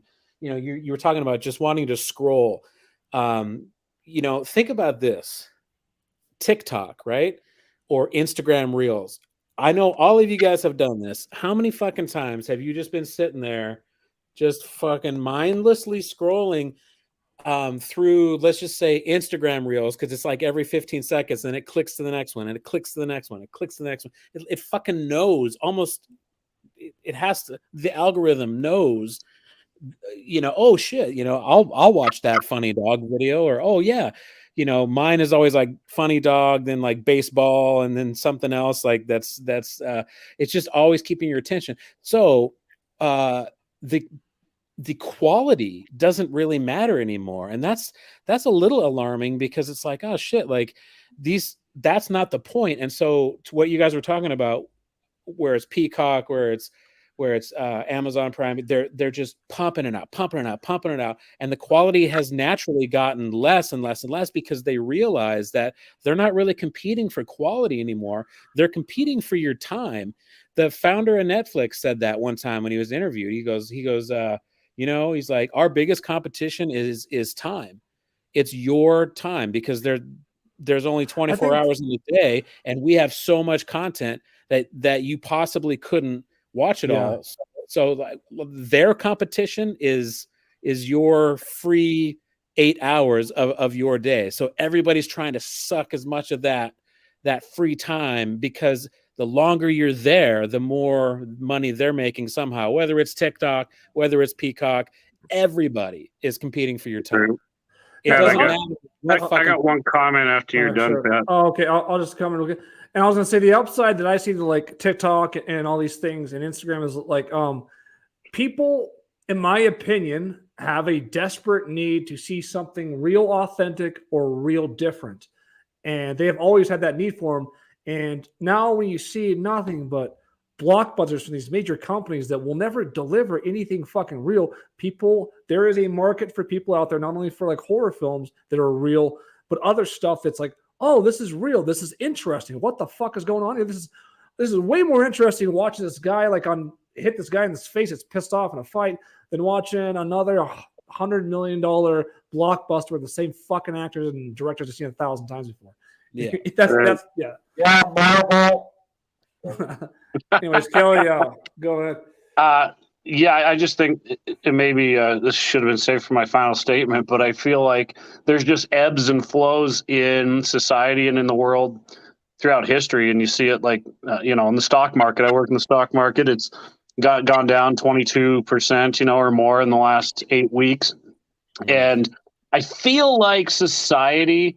Like, of course, we're always going to like movies because we grew up on it and shit. And it's like we could if it's something we really want to watch, we actually can set our phones aside. And like Mahoney said, if you're in a movie theater, it makes it so much easier. Like, I don't want to be that asshole that's fucking, you know, trying to look at his phone, you know. But I don't know about you guys, but I'm getting more and more like sick of it. Like, I'm just on Facebook watching the reels, like Mike says. And yeah, they're funny and shit. But eventually I'm just like, why am I doing this? Like, I gotta set my phone down. Like, if you set aside 20 minutes or 15 minutes to do that each day, great. I'm just getting more like the last couple of days, you know, I've just literally gotten up, I've taken my dog for a walk or a run actually, and gone outside and left my phone. And I'm trying to get further and further away from it, or try to have some fucking balance. Mm-hmm. So I hope that's not just me. I hope that's everyone. And I just don't think sitting here doing this all fucking day long is healthy for anybody. No. And you have to find that balance. I've been trying to, the thing I do like about TikTok is I've watched some really good videos, give me some really good advice on things of being more down to earth and things, to walk around in the sun naked in your bare feet on grass and stuff like that. But like, how often do we do that and get away from electronics? The problem with TikTok for me is that I've done so well lately on it that I have to delete off my phone during the day, because otherwise I'm on there checking my updates constantly, talking to people, commenting on my stuff, interacting. It's like, I can't fucking do that all day long. Yeah. And that's the other manager. Once you start getting a lot of comments, things you can't be on there constantly. Like, oh, let's see what's happening. Let's see the views. Let's see what you get obsessed with them. And it's like, and then the fucking app just owns you. You know? That's why camping and like our trip JBs and stuff, or just going out and just being in the sun without your phone, like it just reminds you breathe the fresh air and you're just like, holy fuck, like we live in paradise, you know? It's like you feel like life's just nonstop and a fucking headache, but then you actually get away from it for even 5 minutes. You're just like, this is really fucking nice. So, when we go out camping, Mike, no technology whatsoever besides our big ass projection screen where we watch horror movies out in the middle. And we can look up Facebook on it too. Yeah. And then all we do is make a ton of like Instagram reels and TikToks when we're out there. Other than that, like we don't really get on much. But everything you just said there, even if it was 100% true, that would be best case scenario because you guys live in a mountainous, small populated area. Like imagine 85% of young kids are in big city areas and they all want to be influencers. Like they all want to be fucking influencers. So they don't have time to go see a movie, even if they wanted to.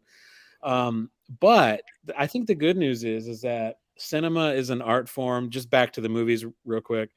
And there's a lot of people that do like to see movies and they will. And it's like going to a sports game, like going to a real baseball game. Everybody in that stadium, they get it. They understand. Yeah, I can fucking see it way better on TV, especially the NBA, especially the NFL. But when you're there, it's different. Like experiencing that and having that limitation where, oh no, I'm at a football game. I can't just be on my phone the whole time.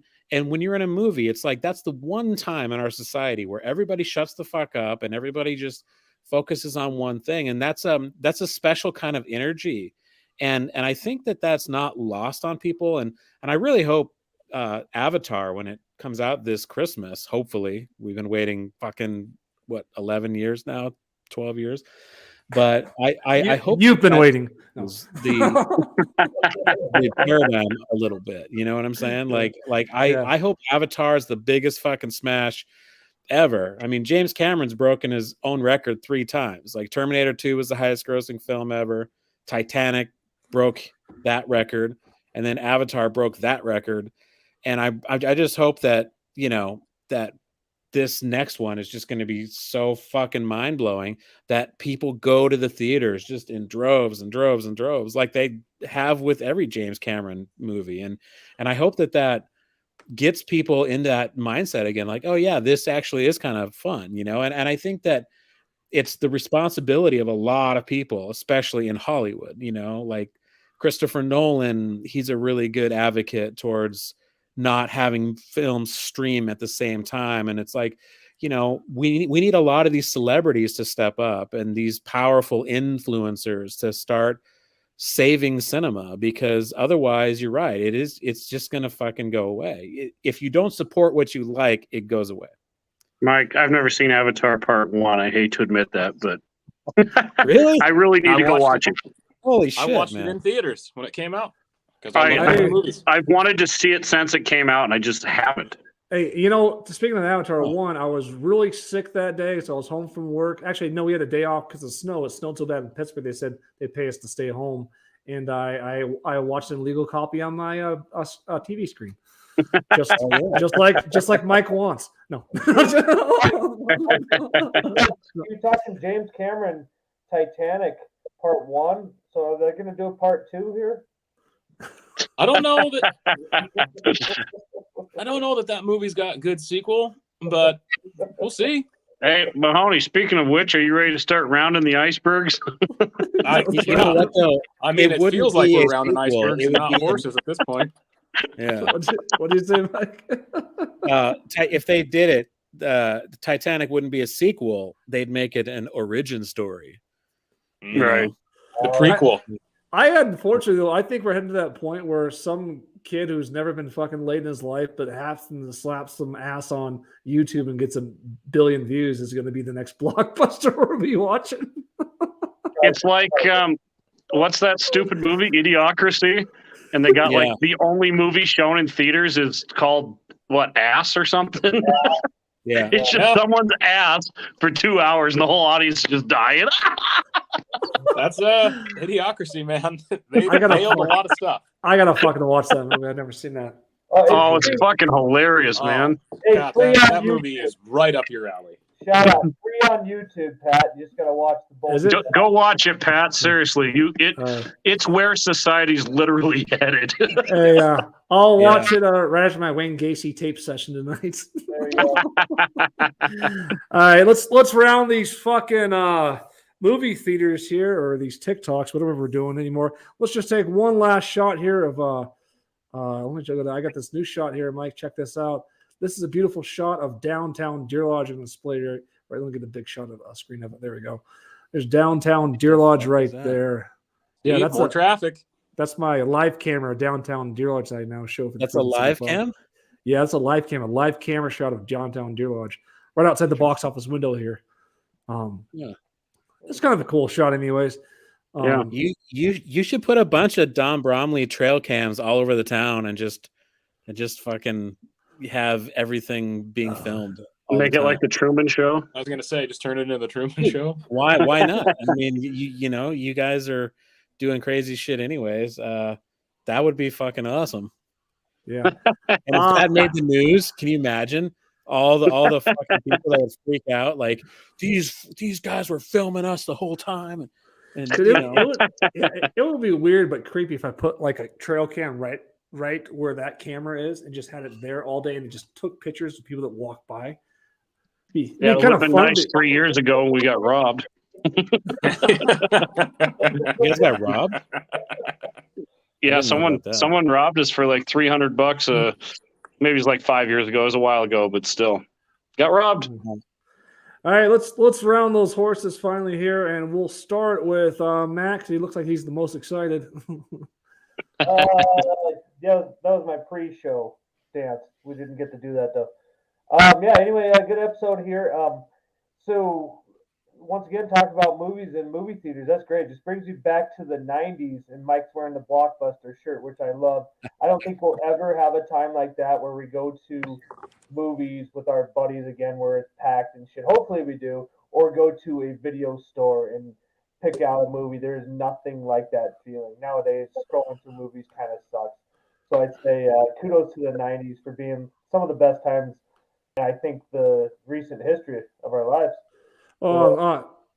Yeah, I'll say two things that on there from Matt is, number one, when we were kids, we barely were able to see movies. Until we got older. So it was much more of a valuable experience where you sit down, pop in a tape. I'll never forget, when I was I'm still friends with Mike's brother, Matt, and we were in his mom's basement. And we rented like Predator 2 and all these already movies. And she's like, "How did you rent these? These are all already. You guys are like 11 years old." I was like, those days are classic. If you ever want to see a good, really fucking good documentary, there's one about Blockbuster. I think it's called like The Last Blockbuster. Yeah. Store. Have you guys seen that? It's fucking really good movie. So I'll go to Mahomes' last word. I love the theater experience. I hope people go out there. It's like I'm trying to teach my daughter young, like when a movie comes out, you want to see, go see it. We don't need to be at home. I'll pay the extra for the stupid popcorn that you're going to have like a quarter of the bag of. It's good for them to just like, it teaches them focus in a world that, like, especially this younger generation, there's no, like, it's hard to focus. There's all these other things competing for your attention that are bright and shiny. So I think just going to a place where they can sit down and watch it, watch the Paw Patrol movie for 70 minutes is good for them. And it's like good for their brains. It's weird to say that like sitting and watching a movie is good for them, but there's no other distractions. And it's like, I just love it. It is probably the romantic part of me, because that was like such a treat to me in Deer Lodge, because there was nothing, we didn't have like a mall that was like, the 90s talking. You couldn't go like walk at the mall, but like you could go to a movie theater, and that was every time I went, it felt like it was like the coolest thing I could do in town. So go watch the movies. All right, and Kelly, your final statement of the night. Yeah, just something that's been popping in my head all night or since we've been talking about movies is about theater. And, I don't know how much all this shit has affected the theater crowd. We just ended a run of Fiddler on the Roof, and, people coming out and seeing theater is like, is that dead? I mean, is it just an older person thing or whatever? But then I remembered a statement that somebody made. I don't know if I was in college or some point in my life. They just said the theater is one of the only things that's been around for 4,000 years or whatever. Thousands of years, the theater has survived wars and plagues and all this shit because so far, even with the newest CGI and the Oculus Quest and everything, so far you cannot beat what you see at the theater. You cannot duplicate that. You cannot replicate that. So that's I just wanted to comment on the theater. It's cool that that's probably going to be around for our entire lifetimes, just because no matter what, you can't see that on Netflix or anywhere else. And I thought it was a good discussion tonight. And Mike, thanks for coming. Hey, Kelly, just to clarify, are you talking about live theater or are you talking about movie theater? I'm talking about live theater. Okay, yeah, I was gonna say because I could see movie theaters dying someday eventually. I don't think that's a surprising thing. I think movie theaters might morph into something different than its current format. Is how I would say. I don't think it's live theater, man. I just don't think you can. You can touch it, but you just cannot get like that. These are real fucking people in front of us, or like the creep show over Halloween. It's like, sure, you can go through a haunted house on an Oculus Quest or watch a scary movie, but being in that shit and seeing the colors and the sounds and the smells, even, I mean, you got all the senses in there.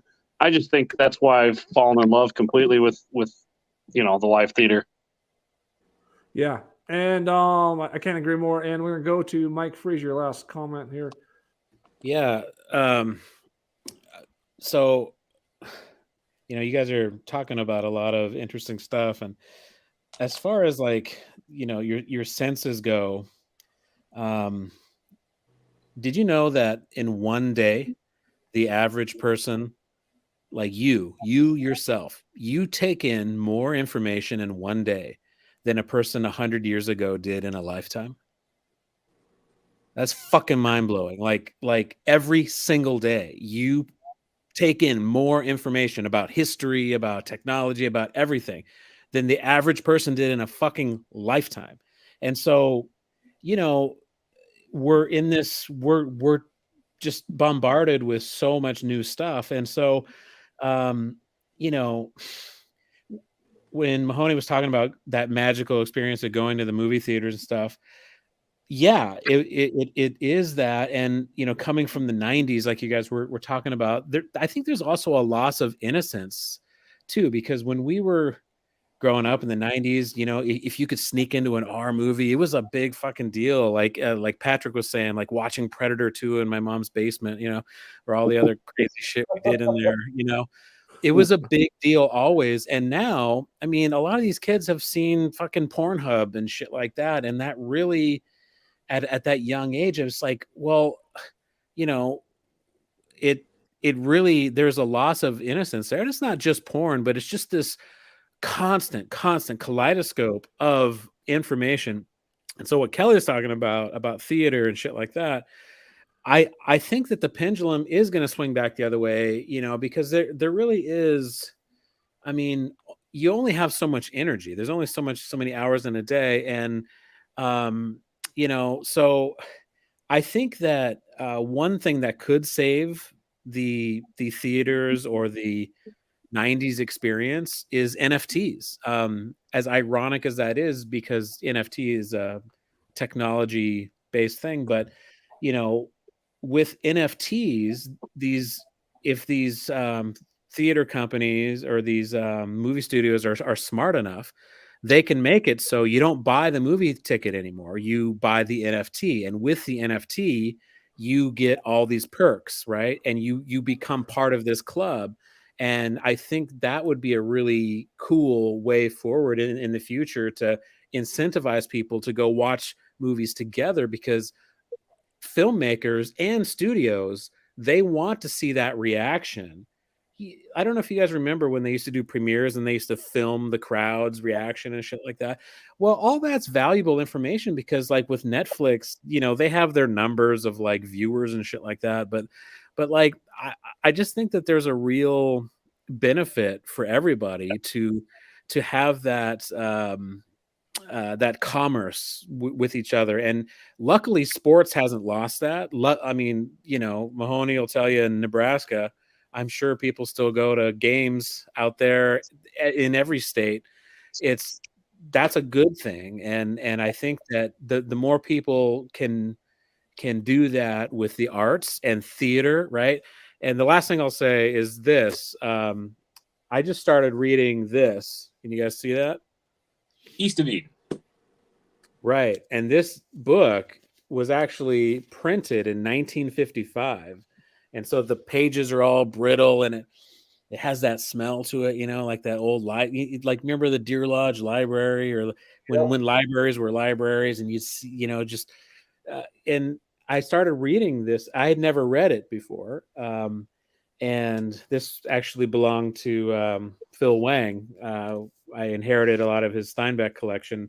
It was his favorite writer. And I never read Steinbeck when Phil was alive. And I wish that I would have, so we could talk about it. But reading something like this, it really makes you understand that, oh man, like they had shit figured out back then too, like big time. Like they, I just finished Grapes of Wrath. That was written in 1939. And dude, like they, like the human condition and the, like, even, if you study the Cynic, or the, what's it called? The Stoics, sorry.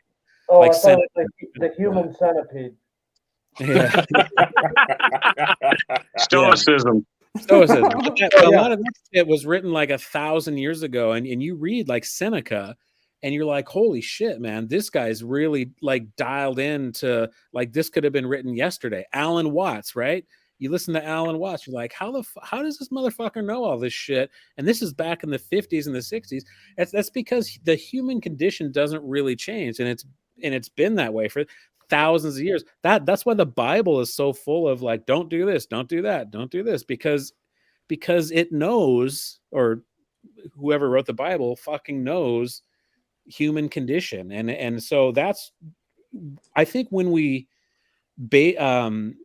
step back a little bit, and the younger generation can't step back. So, but our generation can, because thank God we had the 90s. Thank God we had a little bit of the 80s that we remember, and to just center ourselves. And so I think it's our generation's responsibility to, help remind people that they don't have to have a corporation making all their decisions for them. But this is a really long ass ending statement. But I think that human nature wins out in the end. And so whether we have theaters or not, it's going to be the next thing, and it's going to be the next thing. And there's always going to be that's always going to be there, right? So I'm more optimistic than I am not. Yeah, me too. And I like that. That's the great final statement there is like, people, what he's saying there is, people are going back to more than ever. They call it like a new awakening. It goes to conspiracy theories, all these different things. But in reality, people are waking up to things that are already known. And these things like Alan Watts, me and Kelly go back for like the books like Think and Grow Rich. All these self-help professional books are coming back, and these ways of thinking are coming back because people are so sick of like, well, I was told all this as a kid growing all the way up, and I tried all this shit, and I'm not fucking happy at all. So what is the problem here? And so then you start going back and say, okay, what am I missing? And a lot of these things are coming back into reality, especially these books he's talking about. Well, that's going to wrap up tonight's show, guys. Boycott Pat the Cutler. I wish I had some more time to spend on it. Yeah, we didn't even talk about that. Like, this is the year anniversary. How fucking crazy is that? I'll just do a final update. The reason we didn't really talk about it is because it's the final person involved with it kind of came up to me and talked to me like a week ago or whatever, and basically the thing's kind of dissolved for right now, because we always know, Mike, in today's society, there's going to be more boycotts. And now that person's starring in Shawshank Redemption. Yeah. But the idea behind, I'll say this, the idea behind it wasn't on one event or two events, was that society has become so crazy weak. They want to be offended so easily by social media that it's like, it's going to be a continuous thing for me the rest of my life. Because I'm never going to back down from who I truly am. And society wants you to. They want you so fucking hard to back down from who you truly are. And when you are truly yourself and say whatever the fuck you feel like, they're never going to stop boycotting you over whatever. So, I mean, this is the end, but this is like the end of the first chapter. It's only going to get bigger and bigger as we go, right, Mahomes? That's what she said. All right, we'll finish off one final live shot from downtown Deer Lodge. I spent 5 hours setting this fucking thing up. And if you want something to fall asleep to, just replay the first 2 minutes of the podcast over and over and over again. Oh, I can't wait. Yeah, there we are. As we sign out tonight, guys, you can see my shadow there in the background, my reflection. I'll wave a little bit. Beautiful He's just downtown. naked. That's Jim Tilly. Pat, get out of there. Oh shit, Jim Tilly's here with alcohol. I got to end this. All right, guys, sign off. Good night from live from Deer Lodge, Montana. Good night, folks. All right, love you, Mike Bruce. Hey, boys.